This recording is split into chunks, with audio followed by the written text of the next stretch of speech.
good to be back home in West Virginia. Beautiful scenery, and got deer walking right here. We're trying to start off a new season with Fly Rod Chronicles and get interrupted by nature. We're going to start out in Oregon, Bend, Oregon, on the Deschutes River with our friends the Rentons. Today on Fly Rod Chronicles, we're back on the Deschutes River in Oregon with gourmet fly fishing and legendary guide Mike McLucas. Come along as the Dean of the Deschutes shares 40 years of knowledge and puts us on some strong, wild red sides. There, you set the hook. Oh my, that thing just come up and smacked it. I'm out. You gotta be kidding me. That's it, that's it. That is it, baby. All right. Hey, I'm Curtis Fleming. Come along on my journey as I pursue my lifetime passion for the art of fly fishing.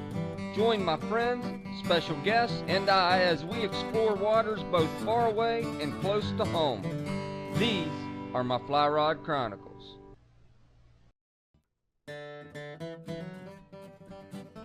Sam, Jason, Douglas, and I arrived at the river, and my host at Gourmet Fly Fishing introduced me to local guiding legend, Mike McLucas. And we got the Dean of the Deschutes. Is that the nickname? That's what I've heard. Huh? Mike, is that your nickname?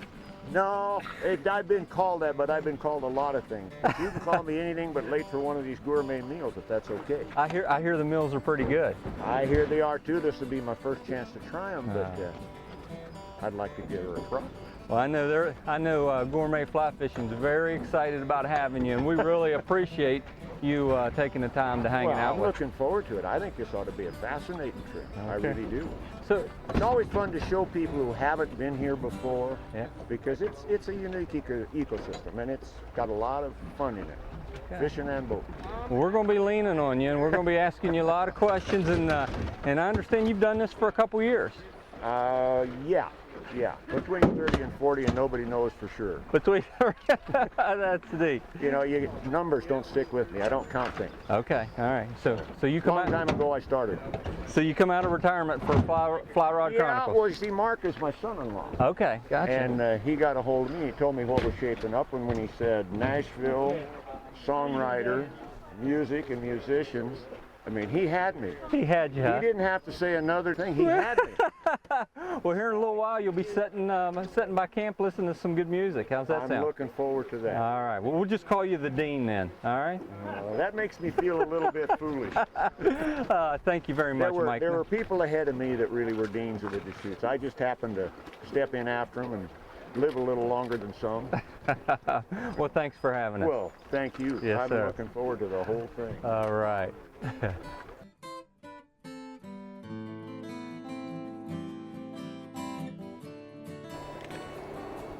Oh, good fish! Oh, yeah! That's a beast! That is dandy. Oh, thank you so much. I don't think you're going to find a more colorful fish anywhere. Oh, yeah. What a beautiful fish. All right, come on over here. Set this down.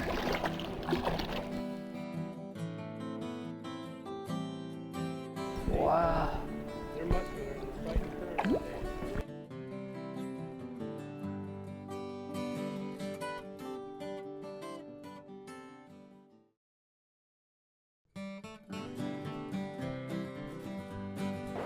How many years have you been on the river? Over 40, I guess. I don't count. You get to my age, numbers are not something you want to think about. Here's my good buddy from Nashville, Sam Tate, as he hooks into this red side after getting some advice from the Dean.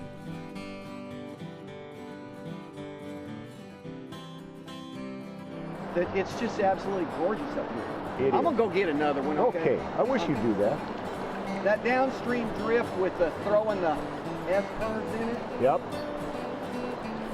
Seems to work fairly well for me. That's an old McKenzie River trick called a refloat. A refloat. Yeah. You're up above, and in many cases got nowhere else to go to get to where you want to fish, so you jerk a little slack in it, wiggle the line out, and let it drift as long as it'll go.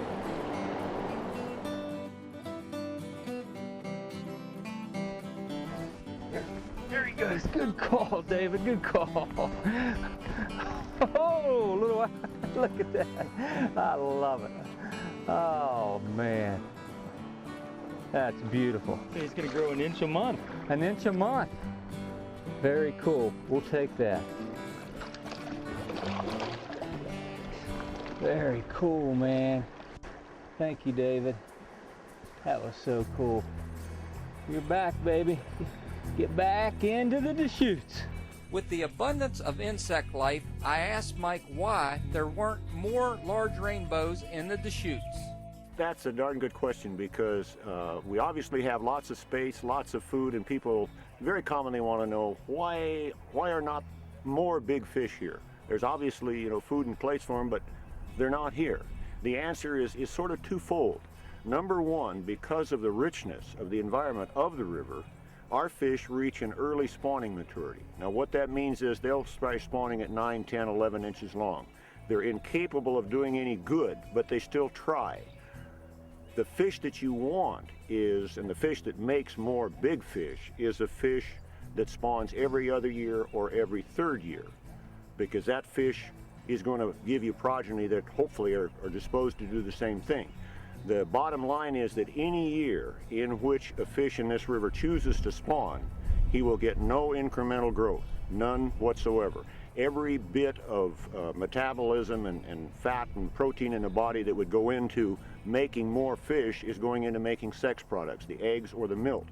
So anytime you have a fish that spawns, he will remain the same size till the next year. And if he spawns again, he'll remain that same size. And you can get a fish that will live its full lifespan, which is probably between 6 and 7 years, and die a fully mature fish who spawned every year at maybe 12 inches long. If you took the same fish and put it in a slack water body like in a lake, it'd grow to 25 or 30 pounds. It might live 15 or 20 years. But here in this environment, because of the amount of activity they have to go through every day to catch food, they wear themselves out metabolically, and they'll die probably at 6 or 7 years of age. So therein lies the reason why we don't have a lot more big fish. They only got 6 or 7 years to get it done in, and if they choose to spawn regularly through that 6 or 7 years, they'll never be big.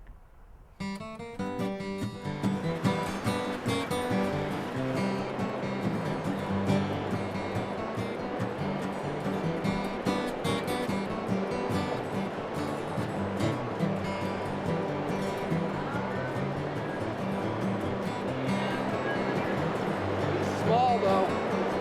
Another small one. Start it. What's that? It's harder to catch a smaller fish than it is a bigger one. Their mouth is smaller.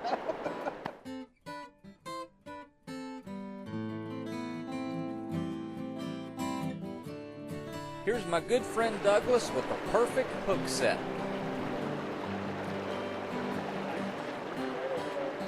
Here, let you. Oh yeah. Nice fish. Nice fish. Oh, look at that fish.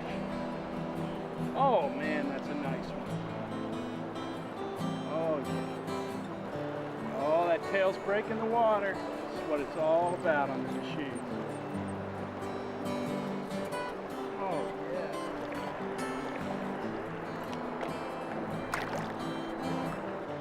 Well, sometimes you get a whitefish. Thought it was a big red side.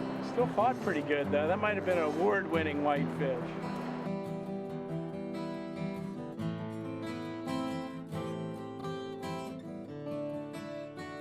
The Riverside Lunches gave us the opportunity to relax and share fish tales. That was just Nothing else like that, is it? It When was that killer. fish just sucks that fly down, That was just wonderful. takes off on that run. We Oh, got into a pretty good caddis hatch there on that last riffle that we were on. seemed to be coming on. And they were coming off actually, and we were actually getting quite a few hookups. We weren't landing many fish. They'd take off and head out to deep water, but we're fishing, you know, barbless, and just, I think that we don't have much of a hook. Yeah. These fish are smart. Yeah, They they can fight unhook hard. themselves, can't they? They sure can. Last good. Gorgeous scenery. What'd you do? Did you get it? 9 total fish. The size of my pinky and the size of my foot. So I'm catching fish from head to toe. Life's good. The fast-moving water and plentiful food make these strong red sides bite like fish twice their size.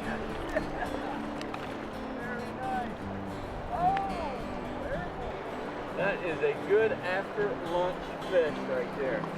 Ooh, got a runner too. We got a track star out here at the Deschutes. All right, that is so cool. Let's get him back in there. You want the slimy hen or the dry one? We're fine. Let's get another fish. I love that attitude. Yes. And he's on the reel. Oh, come on, big Kerns. Look at him. Oh, he's going for a ride. See, we have lunch, and here it comes, baby. Good old bacon sandwich, and he is off to the races. You give me a bacon sandwich and a Snickers, and it's over. Woo-hoo-hoo! Oh, he's a fighter. Ah, that is pretty. Same fly, same channel. Stay tuned in here at Fly Rod Chronicles, because we just got started after lunch here in the Deschutes. Oh, yes.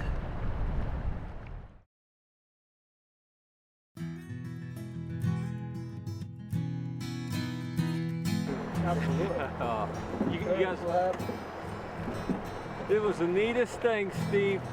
The dean, and you'll see this, he's showing me a technique how to beat the wind, how to drive the fly down. And as he's showing me, he's like, Curtis, now do it like this. And then he, oh, fish. And then it's like giving it to your son. He hands the rod off to me and lets me reel it in. And I could tell he's feeling all bad about it. And you really were. I was. And The rod handoff was like this. I'm looking the other way and just giving it to him because I didn't want to hook it. And he's apologizing. And so after he apologizes, I go up and catch one right above it. A nicer, much nicer fish. It was a much nicer, and had 2 hogs to get off. Just classic takes.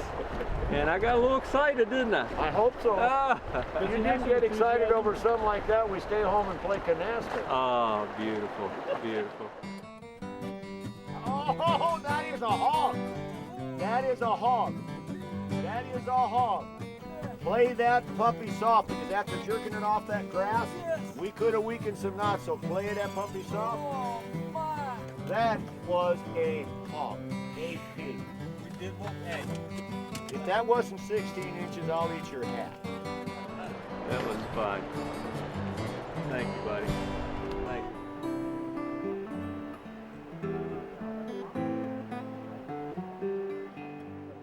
Hey, Sam, how old were you when you wrote your first song?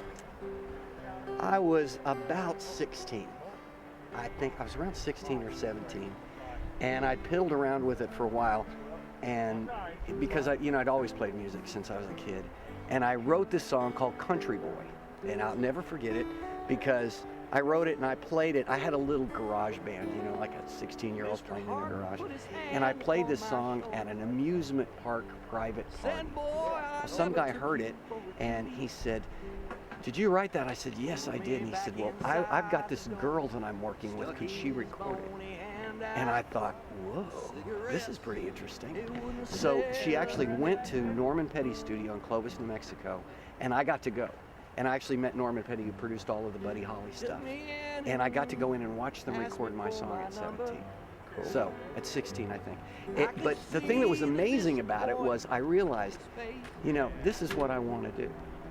So I've always thought, you can get other people to sing your stuff. It's the funnest thing in the world, is to listen to other people do it.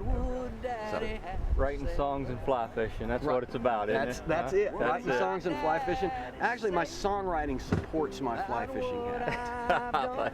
And that's absolutely the truth. I write songs so that I can do this. That's cool. Fortunately for us, Sam brought along his favorite guitar from Nashville and spent the evenings strumming out a few of his many hits. She runs on female standard time.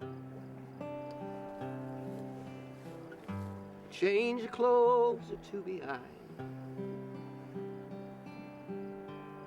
At times I think she fell earth, dance around on my last nerve. But oh, when she smiles, sure can drive the soul heart wild. She's an angel, then she ain't. She's a complicated picture no more man could paint. A little wild, a little bold, a woman child who's hard to hold. She likes to drive me crazy, but man, I love her.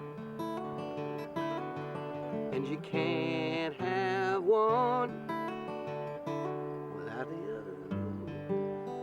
We coaxed the Dean into joining Sam and Mark for an old classic.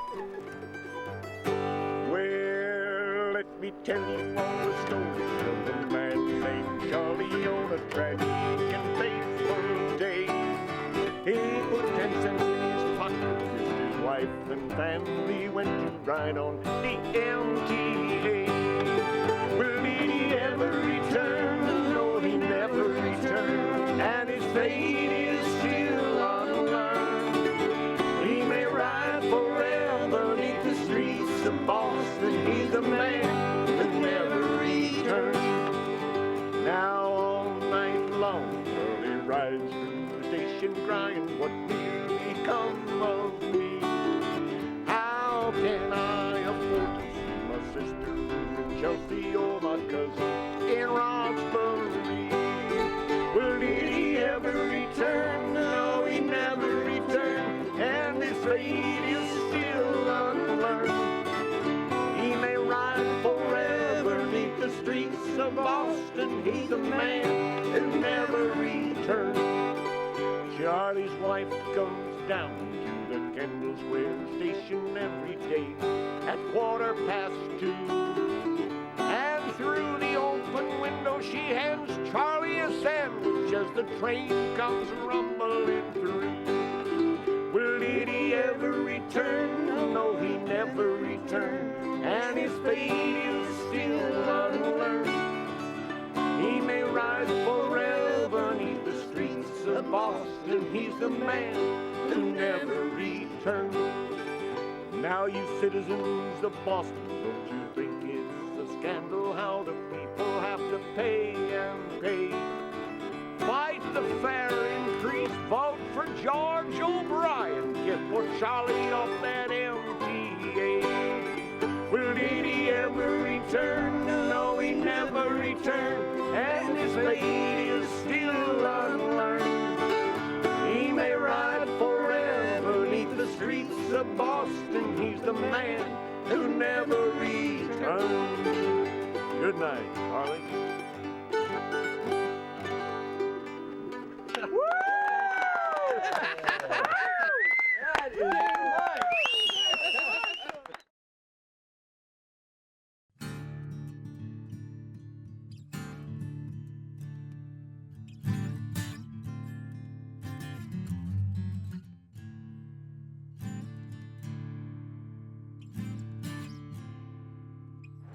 I'm liking it.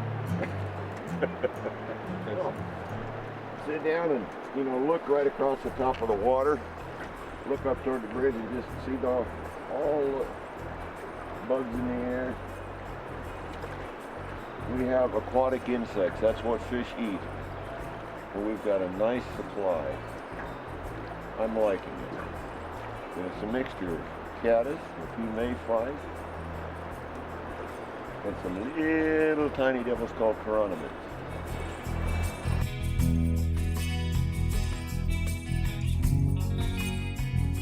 Sitting back, listening to Sam Tate sing, and the Dean of the Deschutes singing, and Mark singing and picking, and seeing your family sitting around there.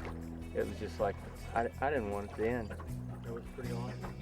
It was midnight, and I was just sitting there going, God, let this last forever. This has got to be what heaven's about. It's incredible.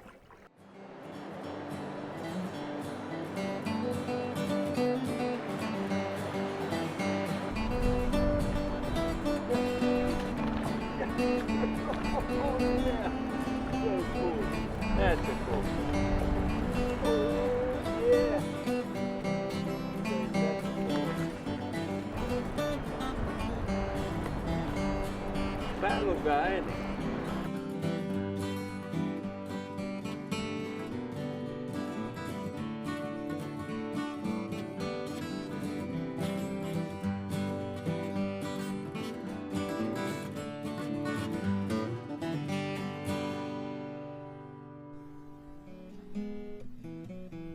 It is a rare privilege to spend just one day doing something you love in a place as beautiful as the high desert canyons of the Deschutes River, and rare still to generously share that experience with others.